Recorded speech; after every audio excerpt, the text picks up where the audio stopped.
Vladimir Linderman escribe columnas para diversos periódicos letones. También investiga casos de interés público y edita reportajes al respecto. Pero aunque tenga pasaporte letón, técnicamente no se le considera como un auténtico ciudadano de su propio país. La cubierta del pasaporte tiene una sola inscripción. Escrita en letón dice literalmente, el pasaporte de un no ciudadano. Y todavía hay más. En la página principal, la traducción al inglés dice, pasaporte para extranjero. A veces nos llaman solamente así, extranjeros, como si fuéramos de otro planeta. Incluso desde el punto de vista del derecho internacional, somos como extraterrestres. En la actualidad, alrededor de 400.000 personas en Letonia tienen este tipo de pasaporte. Letonia se convirtió en Estado independiente en 1991 al separarse de la Unión Soviética. Casi un mes después, el Parlamento del país aprobó una resolución que oficialmente dividía a la población de la República en ciudadanos y no ciudadanos. A estos últimos se les niega el derecho a voto, no pueden ser elegidos en los organismos estatales ni trabajar en los departamentos gubernamentales. Esto se aplicó no solamente a aquellos que se establecieron en el país después de 1940, sino también a sus descendientes. No quiero ser persona de segunda clase. Quiero ser ciudadana del país en el que vivo. Cualquier persona no ciudadana es libre para tratar de naturalizarse. Para hacerlo tiene que pasar exámenes de historia del país, demostrar dominio de la lengua estatal y del himno nacional. Al presentar todos los papeles necesarios, los postulantes tienen que esperar cerca de un año antes de obtener el anhelado pasaporte de ciudadano.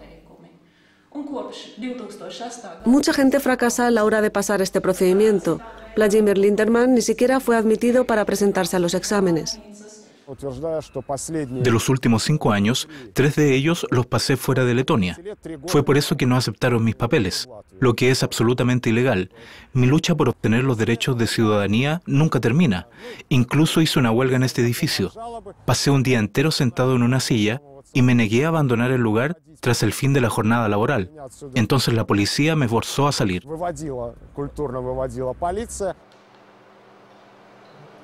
Hubo un tiempo en el que Víctor Diergunov, anestesiólogo, y Valdis Sattlers, cirujano traumatólogo, trabajaban en el mismo hospital. Después Sattlers llegó a ser el presidente de Letonia y Diergunov miembro del Comité Antifascista de Letonia.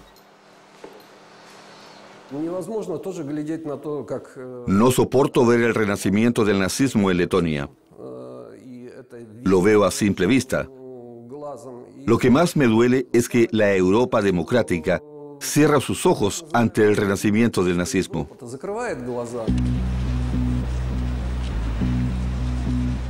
El 16 de marzo de 1943, durante la Segunda Guerra Mundial, se formó la Legión Letona. Miles de voluntarios del país se inscribieron para luchar del lado de los nazis. Después de la declaración de independencia en 1991, los veteranos de la Legión obtuvieron el permiso oficial de llevar a cabo cada año desfiles en el centro de Riga. En 2005, Víctor Diergunov y algunos otros antifascistas vestidos con uniformes de prisioneros se pusieron en el camino de los exlegionarios. La policía dispersó a todos los antifascistas y dejó que los veteranos siguieran marchando con flores hacia el monumento. Los fascistas no pasarán. Nosotros creemos que en un país libre, los fascistas y sus seguidores no tienen derecho de llevar flores al símbolo del Estado si este no se considera como un Estado nacionalista. Nuestras acciones respondían a una resolución de las Naciones Unidas que exhorta a cualquier resistencia contra las fuerzas que promuevan las divisiones Waffen-SS.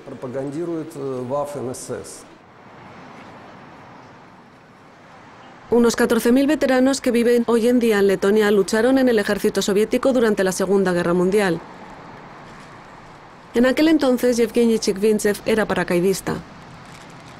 Cuando se dirige al monumento que conmemora a los soldados soviéticos que perdieron sus vidas en la guerra, se asegura de que nadie vea sus medallas. Una ley aprobada en 1991 prohíbe la exhibición pública de símbolos soviéticos. La actitud hacia nosotros es nada menos que abominable. Incluso hubo un caso de un veterano de guerra soviético vestido de uniforme que iba en bus el día de la victoria. y tuvo que dejar el vehículo porque el chofer detuvo la máquina y dijo que no continuaría su trayecto hasta que el veterano bajara. El monumento a los soldados soviéticos en Riga fue dinamitado en 1998. Más tarde lo restauraron. Este atentado lo organizó y lo planeó Igor Shishkin. Le sentenciaron a presidio por un breve periodo de tiempo. Ahora está de nuevo libre para caminar por el centro de la capital junto a su hijo y de manera abierta discute el tema del destino del monumento. Para algunas personas es solamente un monumento. Para mí es una desgracia de la nación letona. Tiene que ser derrumbado, pero solo a medias para que simbolice que ya no estamos bajo el sometimiento de los ocupantes. El mismo año que Igor Shishkin atentó contra el monumento, ocurrió otro acontecimiento que atrajo la atención de la comunidad internacional. El expartisano soviético Vasily Kononov compareció ante el tribunal letón para responder a las acusaciones de cargos criminales cometidos durante la Segunda Guerra Mundial. Es la orden de Lenin. Me la otorgaron por volar 16 trenes alemanes cuando fui partisano. En la Letonia contemporánea, el expartisano fue declarado enemigo y sentenciado a 2 años de prisión por haber tomado parte en las muertes de voluntarios letones que ayudaban a los alemanes. Kononov había actuado según una decisión tomada por el tribunal partisano en 1943. Cuando los nacionalistas radicales llegaron al poder tras el cambio de régimen, sus lacayos iniciaron una campaña masiva contra los antifascistas, contra la gente que luchó en la coalición anti-Hitler. Estaban lejos de hacer una investigación profunda de las consecuencias que tuvo la guerra, porque querían blanquear a los nazis y a los fascistas. Arvis Garda es líder de una organización política llamada Frente Nacional de Letonia. El Frente edita un periódico fundado por él. Los fines de semana y los días festivos, los voluntarios distribuyen este periódico gratuitamente a cualquier persona que lo quiera leer. Su título contiene 3 letras D, que significan desocupación, descolonización y desrusificación. Durante mucho tiempo, el señor Garda enseñó ética en la Academia de Cultura. Algunos de sus antiguos pupilos colaboran regularmente con el periódico. Ahora, bajo la dirección de su editor jefe, no escatiman esfuerzos en oponerse a lo que ellos llaman la dominación rusa en Letonia. Los letones étnicos componen el 50% de la población de su propio país y el otro 50% son ocupantes apoyados por Rusia. Es necesario crear condiciones inconfortables para ellos. Necesitamos concientizar a la sociedad letona para que rechace a los ocupantes. Es más, necesitamos una ley de descolonización. Debemos decir a cada uno de ellos, les damos fecha límite para salir de aquí. Cameron North, director británico de cine, decidió realizar su propia investigación acerca de las relaciones interétnicas entre rusos y letones. Filmó un documental que tituló Letonia y las huellas de Hitler, donde mostró las incómodas similitudes entre la actual Letonia y los nazis alemanes.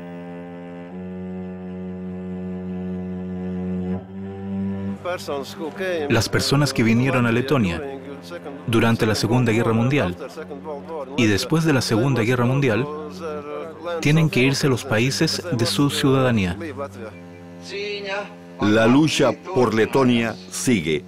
Algunos aspectos se parecen mucho. Por ejemplo, la disposición nacionalista, la cuestión de idiomas. Los hebreos tenían que hablar en alemán. En Letonia tienen que hablar en letón. Las cosas referentes a los derechos. Por ejemplo, en Letonia, si no eres ciudadano, no tienes derecho de acceder al 35% de los puestos de trabajo. Y otras cosas por el estilo, donde uno está discriminado porque eres impuro.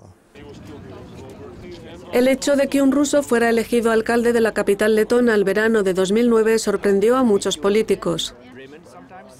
Los analistas lo explicaron como consecuencia de la crisis económica. Aquellos que sintieron este impacto severo ya no tomaban tanto en consideración la nacionalidad del político como solían hacerlo.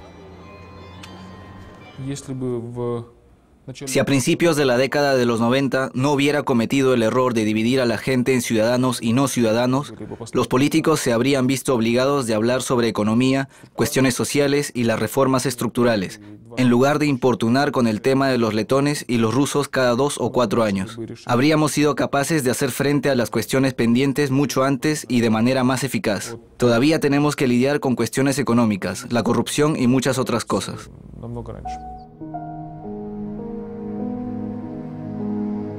A pesar de que Letonia es un país pequeño, en la época soviética tenía muchas plantas industriales. 3 de ellas, que por separado daban empleo a 10 y 15.000 trabajadores, se especializaban en electrónica. En otras se producían los minivans, vehículos que se usaban como ambulancias en toda la Unión Soviética. Hoy en día sus líneas de producción están paralizadas. Los obreros e ingenieros fabriles se fueron a las pequeñas empresas privadas. Los profesionales de Letonia altamente cualificados abandonaron el país en búsqueda de trabajo.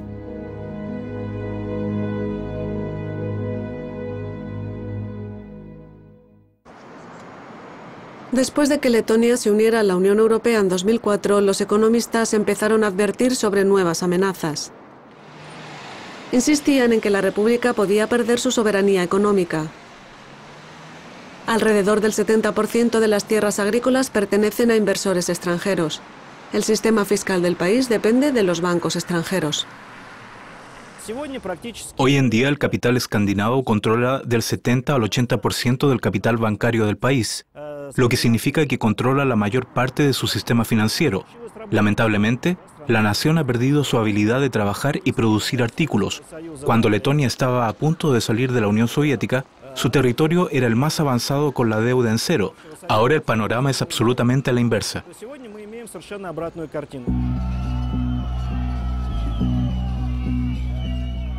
En enero de 2009, las protestas en masa estremecieron la capital letona.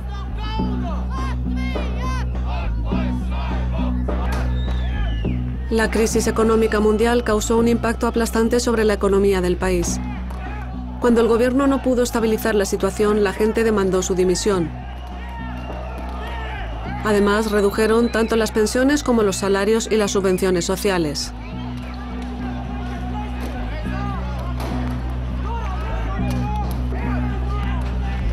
La crisis es el resultado de la división del país ocurrida hace 20 años. Es por este motivo que la mitad de la nación no desempeña ningún papel en la vida política del país y otras cuestiones. Es una de las razones del por qué nos encontramos sumergidos en una crisis tan profunda.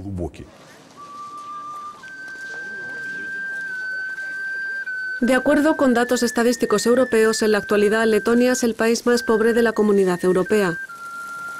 Mientras que los nacionalistas locales culpan a los residentes rusohablantes, una gran cantidad de personas abandona el país en búsqueda de una mejor calidad de vida.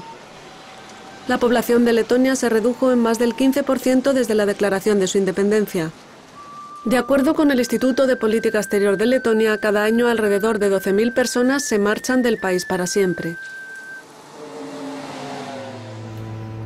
El Reino Unido es uno de los destinos más populares. El director de cine británico Cameron North describe el problema en su documental. Creo que la gente de Letonia emigra a Inglaterra porque, lo primero, la situación económica y la vida en Letonia son demasiado difíciles para vivir bien porque el nacionalismo, o más bien el fascismo, afecta mucho la economía. Otra razón es que los derechos sociales en Inglaterra son muy buenos.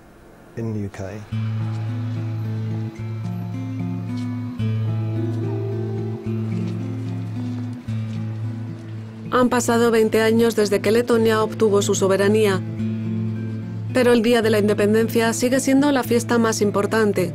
El monumento a la libertad es el símbolo nacional, pero solo para la mitad de la población del país.